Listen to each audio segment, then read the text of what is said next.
To recap some of the stats, not only has it been reported that 21,000 foreign workers have been killed since 2017, there's allegedly an additional 100,000 workers missing.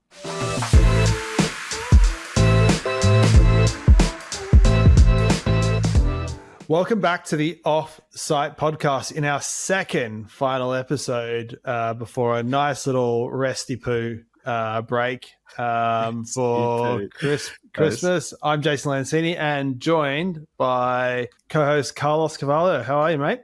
Well, good, thank you. Apart from this cold thing hungover? that I've picked up. I wish I was hungover. No, I'm a bit under the weather, but stiff upper lip. We keep going. It's all good. Okay, yeah, very good. Very good. We're coming off a high, having just spent a week down in Melbourne and had the pleasure of winning Tech Company of the Year at Project Controls Expo. The crowd goes wild. Yeah. So it was nice to go down and collect on behalf of everyone else's hard work. You know, go to the dinner, drink the drinks, get the award, do the speach. It's tough. You superstar. No, really well done. It's Tech Company of the Year, Project Controls Expo. It's not a small event. It's not an easy award to win. So, awesome to see. Yeah, awesome. Any cool fun facts to share with us today? I know how much you love a crane. It's like second only to concrete. Yeah. I much prefer. I'm a qualified lift designer, Carlos, and I actually love cranes more than concrete, I think. Wow. So a concrete boom must be your sweet spot. Concrete pumps, sorry. No, they're a bit boring. No, I spent years doing the calculations of the lift and the rigging and everything. I love it. Nice. Well, there's a new crane that Mammut has. It is Mammut. I'm saying that right? It is Mammut. I'm just looking for my wallet. I have a Mammut wallet somewhere here. You're probably the only person in the world that has a Mammut wallet. A Mammut wallet. I hold it up to the camera. There we go. Wow, look at that. That's you do evidence. Love a crane. I do love a crane. They have now built they've just completed the testing of what will be the world's strongest land-based crane. It's 1.5 times stronger than the previous strongest. Mm-hmm. It can lift 6,000 tons, but the most impressive stat that I saw was it's got a 170 meter long boom, and it can lift at full reach 3,000 tons. It can move 220 meters without moving, just by swinging. So that's quite a lift over a major site. So, that's a big crane for sure. And what is crazy is, as you said, that is going to be or is the world's strongest land-based crane. Fun fact, if you were to rank land-based cranes, static cranes, marine cranes from strongest to weakest, what order would you put them in? I have a feeling marine will be the strongest, then static, then land. No. Close, yeah. So static, you can do all sorts of. Static is there's a Chinese one that does 20,000 metric tons. Oh wow! But yeah, the little reveal is how crazily epic some of the barge cranes and marine cranes are. There is a sort of 2 crane combo that lifted 17,000 tons in 2022. Is that for oil rigs and things like that? It's some sort of offshore oil rig, something like that. Marine cranes are staunch. I have no information to go into a conversation about this, but I'd imagine it's pretty complicated in terms of keeping things level when you're on water too. So, there's some level stuff. There's some moving around stuff that makes it hard as well because you get dynamic loading. Anyway, fun topic. Yeah, so this week we've got two topics that we're going to dive into, both fairly meaty. So first, we're going to dive into a recent ITV documentary that has uncovered allegations of 21,000 worker deaths on Vision 2030 projects in Saudi Arabia, which is shocking if true. And then we're going to dive into the big news also out of Saudi Arabia in the last week or two, which is the opening of the massive Riyadh metro, which is a major metro project that has been underway for more than 10 years there. In the conversation regarding the alleged deaths on the 2030 project, we are going to, prior to this, interviewed an engineer that worked on the project for a period of time for one of the large international contractors or consultants. For their anonymity, the interview will be reread by producer Olu, who is going to do his best rereading of the interview. So thank both Olu and the engineer for the discussion. Well, let's dive into the first topic. So we're discussing, I guess, prompted by the recent ITV documentary Kingdom Uncovered inside Saudi Arabia. It brought to light an uncomfortable and disturbing conversation about the human cost of progress in major infrastructure projects associated to the Vision 2030 scheme in Saudi Arabia. At a headline, the documentary claimed that over 21,000 workers from India, Bangladesh, and Nepal have lost their lives since 2017 while working on various aspects of the Saudi Vision 2030, which includes things like the futuristic megacity NEOM.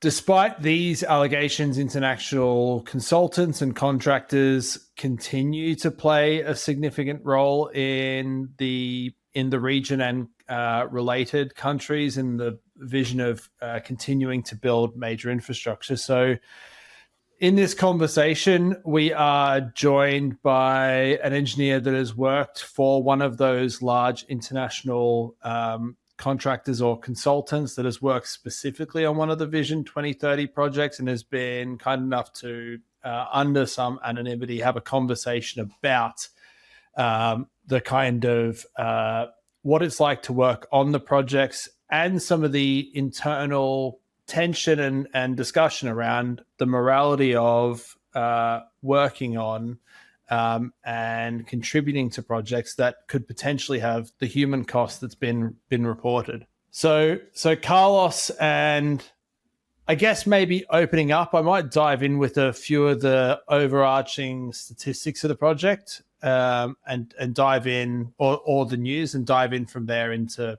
what people's initial thoughts are. But yeah, to recap some of the stats, not only has it been reported that 21,000 foreign workers have been killed since 2017, there's allegedly an additional 100,000 workers missing. The documentary highlighted a whole bunch of workplace issues like 16-hour work shifts, poor safety measures, terrible living conditions, a bunch of like epic heat exposure. One of the biggest issues is the disparity between the reported fatality rate on construction projects. The official rate calculates out to be 1.12 deaths per 100,000 workers. And if you back calculate the reported numbers against the total construction worker pool in the country, it's something like 1,000 times worse than that. So there's a massive disparity between official numbers and what this report or this ITV documentary is alleging. Maybe just go straight to you and get a sense of, as someone that's got experience of working on these projects, the state of what it's like to deliver a project in these regions was, I guess, somewhat known before this documentary. What was your feeling when you saw either the documentary or the article? I mean, the documentary is pretty harrowing, right? There's no two ways about that. Having seen the workforce out there, I think it was pretty difficult to quantify the numbers that were reported with the practices that I saw on one of the Neon the Line projects for sure. But then again, you only get a snapshot when you're working on Neon the Line of a particular pool of workers. There are an enormous amount of self-employed workers, particularly the haulers drivers, that you have no idea just where they exist. You see them driving their trucks, they don't live in the compounds, they don't share the compound space with white-collar workers. So that's just a huge number of the workforce that's unaccounted for. So you never quite know. I mean, 21,000 is a big number.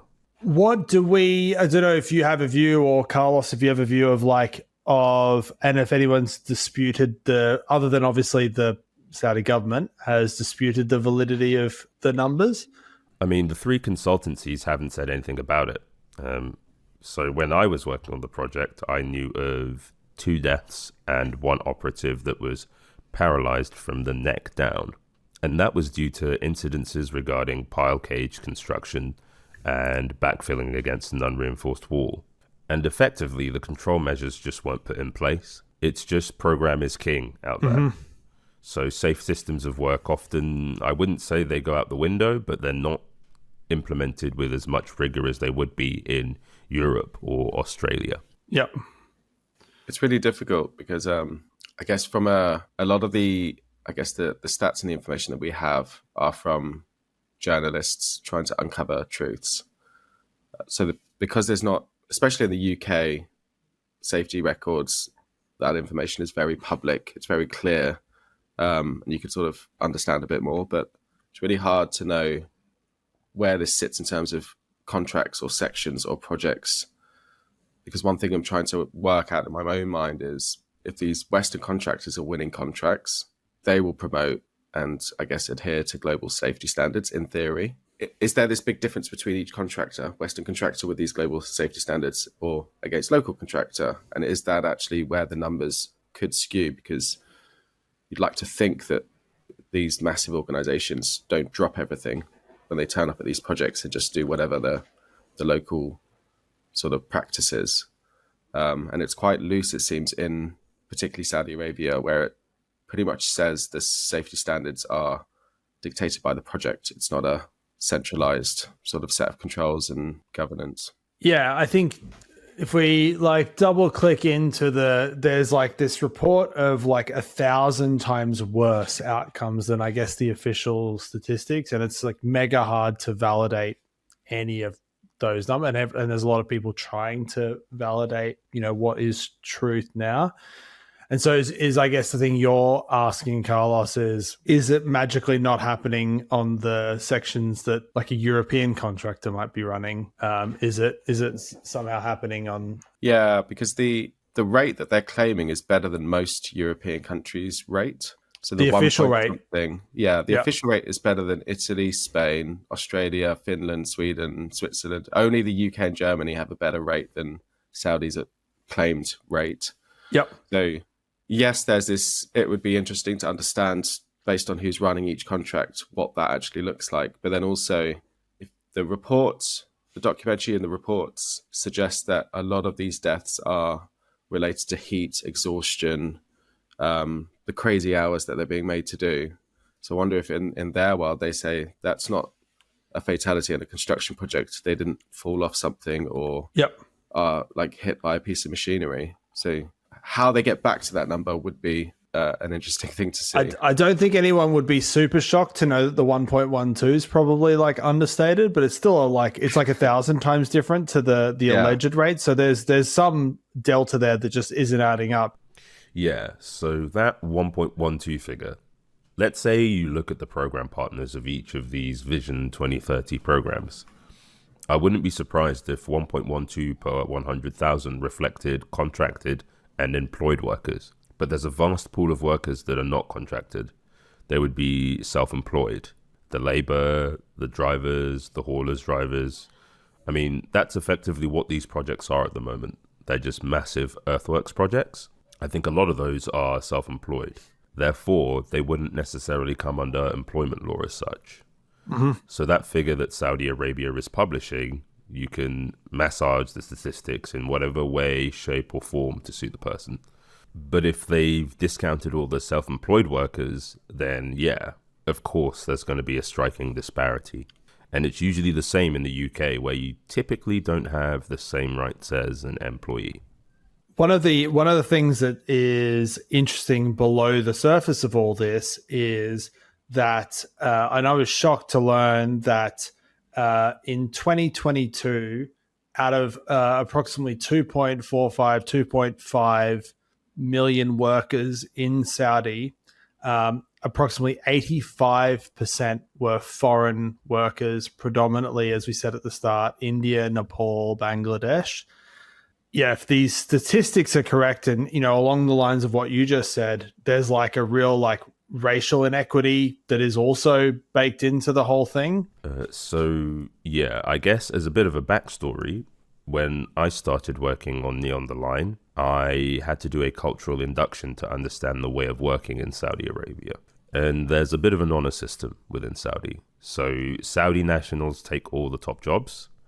And then it would be like the Western-based companies, or the white people, if you like, or Western educated, would then take the kind of second tier of jobs. And they would create the ideas and massage them and then pass them over to the Saudi nationals. And then the Saudi nationals can cascade that down and they get all the praise for it. And then you've got the hierarchy system whereby the Indians, the Bangladeshis, the Nepalese, Pakistani, they're really in a separate class system of their own for sure. And if you look at the way the working camps are set up, you have a white collar camp and then you have a labor camp. So you've got a ring fenced, huge rectangular compound. You have a gate or a metal fence that separates white collar workers and then the blue collar workers. So the white collar workers get their own cabin, their own bed, their own ensuite. It's basic, but it's your own space. Mm-hmm. And the blue collar workers typically get 6 to 12 to a dorm, shared wash facilities. You do eat together, which is nice, but there's definitely clear segregation between white and blue collar workers. And so, yeah, there is a massive cultural system in Saudi Arabia, which no Western company can go into in the Saudi system and try and change that current hierarchy. That's just going to have to change over time, generations. Mm-hmm. And it's probably linked to religion as well, which is obviously really difficult to change. Mm-hmm.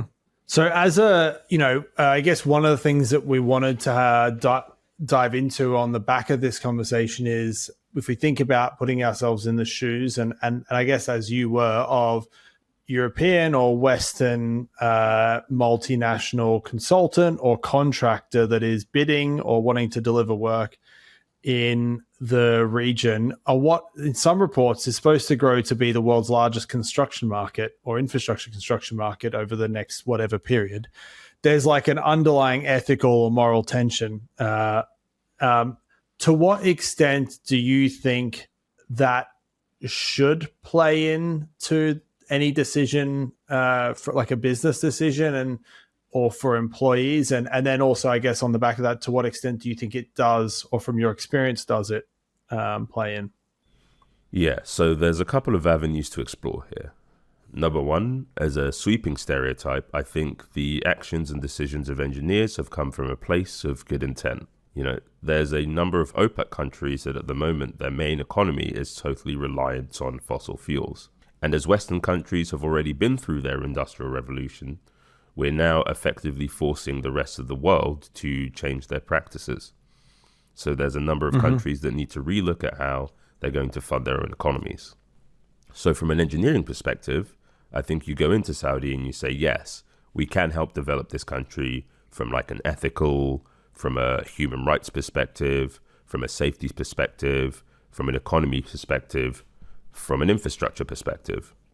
And when you're writing the bids, you're putting in all the right things into that bid that can help that country. And what you don't necessarily account for is the cultural differences and the difficulty that you're going to be faced with when you land that contract, and that you have to massage the culture.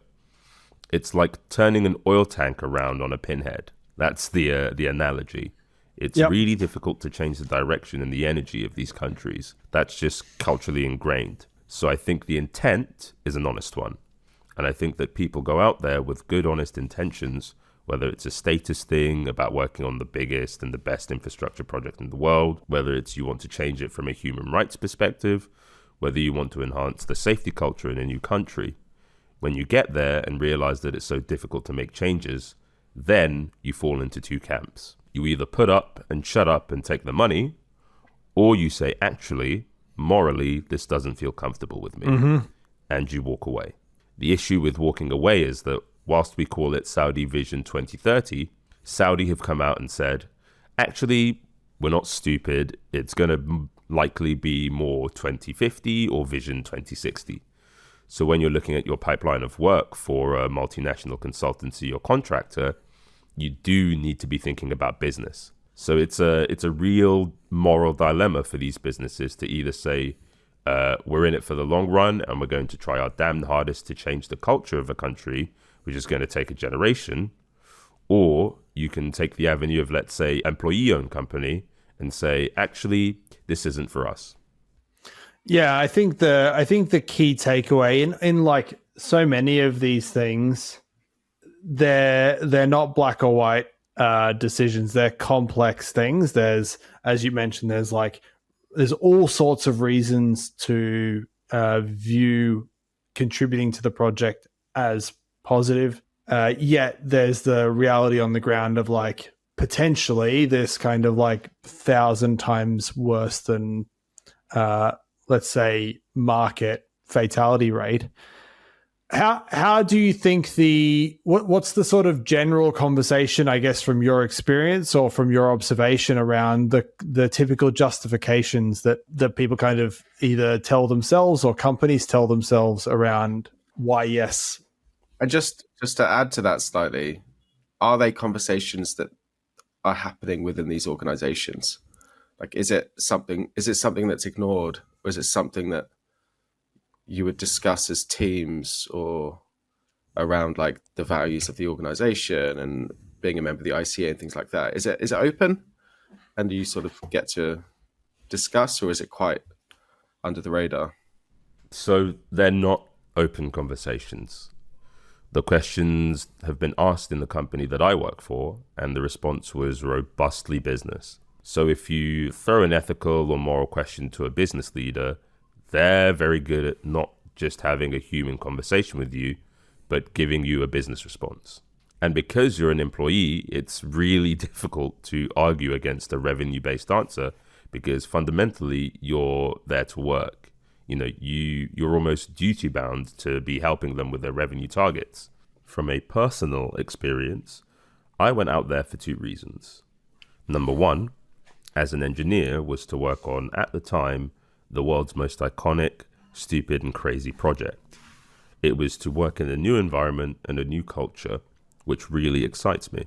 But also, I naively thought that we would be able to have a positive impact on how these countries deliver and their fatality rates, as well as their safety standards. I remember having a conversation with my brother about it. Actually, I said, am I doing the right thing? Because morally, this doesn't sit right with me. I'm a chartered engineer. I have a professional code of conduct, which I think is a really good framework to operate professionally under. Is this the right thing to do? And you can justify a narrative in any way that suits you, right? So I justified it with a bit of naivety, a bit of culture, and a bit of, this is a stupid project and it would be cool to have this on my CV. But then 18 months into the project, when we realized it was too difficult to implement anything of meaningful substance, all of my colleagues and I stepped away from the project. And it was a very nice sort of, okay, we've done that, but this is the reality. So now we can go into new experiences with our eyes open. But yeah, in terms of as a team, I think we discussed the morality as a team, but we were all trying to implement good, safe standards, safe systems of work, and safe build methodologies. From a business perspective, we didn't really have the open, frank conversations that I think people crave these days because, you know, our eyes are all open to it. Yeah, I think that opens an interesting question. Like, as you kind of alluded to, there's a common thought process, or at least from my observation of people discussing this topic and related topics, that, you know, the justification is, okay, big multinational or international contractor or consultant comes into the project and, you know, good for them. They can make a bunch of money. They can also bring in their standards and lift the standards of the local, you know, keep helping lift the standard of that country's construction market. In any research, I spent a bunch of time researching that in preparation for this discussion. There's just no evidence of that really anywhere. There was a bunch of research into Qatar infrastructure projects and prior Saudi projects, and So I guess the open question is, what influence does whether it's a project management consultant, a design consultant, or a contractor have over the safety standards of how projects are delivered versus, say, a client? So I would say it depends on the individuals actually managing the projects. A Western consultant has their own safety standards, but it's down to the employees to implement. And the Middle East is a pretty unique area because I feel like there's a number of individuals that just do the Middle East circuit. They bounce from jobs from Dubai, they cashed in Dubai, they went to Abu Dhabi, they cashed in Abu Dhabi, they went to Qatar, and now they're in Saudi. Mm-hmm. So whilst the UK and Europe safety standards have increased, either linearly or exponentially since the 1990s, there are individuals that are now senior individuals within these organizations that are just peddling the same practices they peddled around Dubai. They go, yeah, well, the Indians, the Bangladeshis and Nepalese, yeah, they come to the country, and of course they're going to be working in worse conditions than we are. That's just the way we operate. I'm an advocate of more parity. So if you always do what you've always done, you're always going to get out what you've always got. And if you're using the same people with the same mentality and the same culture, it doesn't really matter what organization they go to. They could go to the farm industry or other real safety critical industries. They're just going to operate with the same, well, I'm just here to get the job done mentality. And they're cash driven as opposed to being cash and outcome driven. Carlos, I guess one observation or one thought process is, if we think about the kind of the feedback mechanism in, say, the UK or other markets like Australia, where safety standards basically drive your eligibility to bid certain projects, and that's really instigated from like the client or the government, whoever it is. I don't know. Do you have any thoughts on, at the end of the day, is it really the ultimate client of the project that is kind of setting the standard, and then the whole project delivery service will just kind of fit at the level that they ask for? There's definitely a sense that Saudi are trying to almost run a Dubai type model where they can be self-reliant on tourism and not oil and the old mechanism for generating revenue. And I'd imagine they can't get to this vision with safety standards in place because of the cost. And then that will trickle down to these contractors trying to win bids. If they price those bids with all Western safety standards and cultures around everything down to the labor on site, they're probably not going to win a job because the price would be so much higher and the clients would say, this is not the bid that we asked for in line with the requirements that we have. So I do think it's the clients that ultimately are driving this because they probably wouldn't accept a bid with a cost associated with it to run the project in the way that they should based on Western. Probably, even if they bid it at that price, you're fighting against culture to a degree. Like, exactly. Even if you did say I was going to do it, you've got the reports like 140,000 workers on that, on NEOP, for example. Yeah. And so there's no way you can change the thing that people have been doing for 15, 20 years or whatever on your project alone and turn it on a dime. If that's how they've built projects, 140,000 people will, like, you'll get dragged fairly. Like, it has to be a general lifting of all standards across. And I don't believe that any contractors are naive to this. It's not the first project in the Middle East with a record like this. Like, going back to the kind of moral dilemma or the consideration of, do you go into the market or do you not? There's an interesting other kind of justification or thought exercise that people would do, which is like, I'm an architect, so I don't really govern the safety of what happens on the site. I just draw the building or whatever I do. I'm a structural engineer, so I don't control what happens on site. I just do the calculations for the size of the beam or whatever it is. And then you get to like, well, I'm the project management consultant. The contractor runs the job. And then you're like, I'm the prime contractor, but we're subbing out all the work. So the subbies are actually in control of the people. So there's kind of this like delegation of agency that happens, like can happen all the way down to, as you're saying, like a self-employed person just driving around the truck. Even software vendors, right? You could say that your software can help coordinate site or improve safety standards. So that again could be, well, we're going to take this contract because we think we can improve things, which is the same thing that contractors are doing, and you're naive to like the outcome. So there's definitely that. That's the model that could actually really change or steer the barge on the pin, which is you probably need the whole set of organizations to start to be more vocal or just not go for contracts in these areas to stop it happening, because they've got clearly a stream of every contractor in the world looking to win these big contracts. And unless the whole pack sort of take a stance on safety and everything we've spoken about today, it's really hard to see that change happening in any sort of rate. And now that the vision is 2050, that's a lot of time to try and actually make a positive change in what they're doing, but it's really hard to imagine it happening. Do you remember a couple of years ago, HS2 tried to release a scope of works for, I think it was the stations in Birmingham, and the contractors picked up the tender pack and were like, we're not signing up to this. And so they just refused to put in a bid. And then HS2 went, we're going to have to rethink this. Then they engaged with the contractors and said, you need to give us some feedback on what makes this bid compliant for you to actually put a price in for it. And fair play to HS2, it does take quite a mature kind of client to do that, because HS2 then went out, they amended the scope or their contracts, amended the kind of risk profile, and then they got suitable tender responses. And now we've got a couple of contractors on that building those stations. So that was an informed decision by, some people may argue this, but by a mature client. And they're mature because they're operating within Western standards or European standards with professional engineers that have matured with the industry's maturity in the UK and Europe.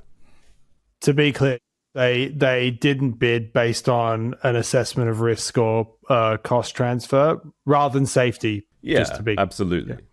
So the difficulty is that you can't really do that in Saudi Arabia or the Middle East, because Saudi could just go to China or somewhere like that, and China would say, yeah, we'll comply. And then it's a case of you're either in it and you're, over the course of a generation, massaging, implementing, taking baby steps to bring a whole country that's the 14th largest country in the world up to your standards. And there's a whole culture there just to navigate through. So it's going to take a lot of time. And so you're either in it and you're helping the client and you're developing and you're growing together, or you're not and you don't have an impact. And you can just go, oh yeah, these 21,000 deaths are awful. So it's a case of, morally, would you rather be in it or not? Would you rather take the cash and have an influence, or just be a bystander? And I think that's the biggest moral dilemma that I had. And I was like, I don't want to be a bystander. Why would I do that? I've got some great ideas. I come from an ethically grounded position. So let's go in there and try to have a positive influence, rather than just go, I'm going to wave a flag that anyone who works on Vision 2030 is a bad person. Yeah. So final question then is, back to your example of the HS2 contract. There's this sort of feedback mechanism, right? There's a countervailing incentive to not bid the job if the risk is unbalanced, or you don't think you can make money on it as a contractor. It seems to me that it's unclear what, if any, the same thing is for consultants, contractors working on a major project in a developing or less highly safety conscious region, to what is the countervailing force that would make them think twice, or would help the standards increase. I'd imagine there's some like employee part of this that is really like the main thing, because if the client isn't lifting the standard, because from a safety perspective in like the UK, it's you just can't bid the job. If you're not at the standard, you're not bidding the job. There isn't that feedback mechanism. It's unclear what it is. And actually, all of the companies that are bidding for these works do have exceptional safety standards in-house. What they profess, what they preach, and the inductions and their reporting is actually all really robust. You can gloss the stats up and the client goes, my God, this person's brilliant. and the client thinks that they're employing that person to run their job. But as we said in Saudi, I just think it's just cultural. If you're using the same people time and time again, you're going to get the same results time and time again. And it's really, really difficult because of that honor system in Saudi Arabia just to bulldoze your way in. It's really difficult to have open and frank conversations. So, for example, you employ me to do a job and you're not letting me perform at the level that I know I can perform at. I would want to say to you, Jason, you've employed me to do a job. You're not letting me do the job to the safety standards that I require to operate safety and to operate to my standards. So you either have to let me do what I know is right and you have to support me, or you have to find someone else to replace me. You can't really have that open conversation. And it needs to happen for sure. But that's the Saudi system. It just blocks you from having a really open, frank conversation. Imagine trying to have that conversation with the funder or MBS when he comes to the site and MBS goes, how's the job going? Imagine saying, well, mate, you're not letting me operate in a safe way. I've apparently got 21,000 people dying. Like, what the hell's going on? Yeah, good luck with that. On that theoretical question thought, thank you very much for taking the time to have the conversation.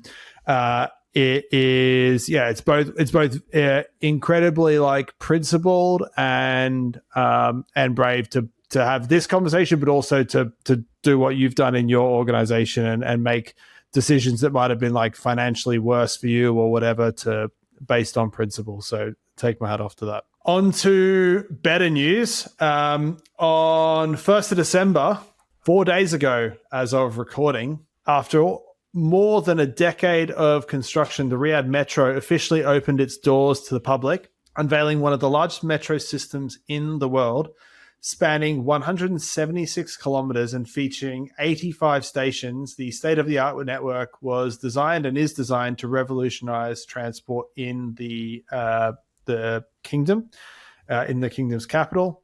The metro has automated driverless trains that can carry up to 3.6 million passengers daily once fully operational, and it promises to relieve traffic congestion and improve air quality in a city whose, I think I read, population has grown by more than 40% since the project commenced. So you'd want to be getting your demand forecasting pretty spot on. Either everyone's really happy with that 40% going, this was really worth it, or some people who did the initial planning for the project and expected it to go 20% are like slightly shitting bricks. Yeah, good summary there.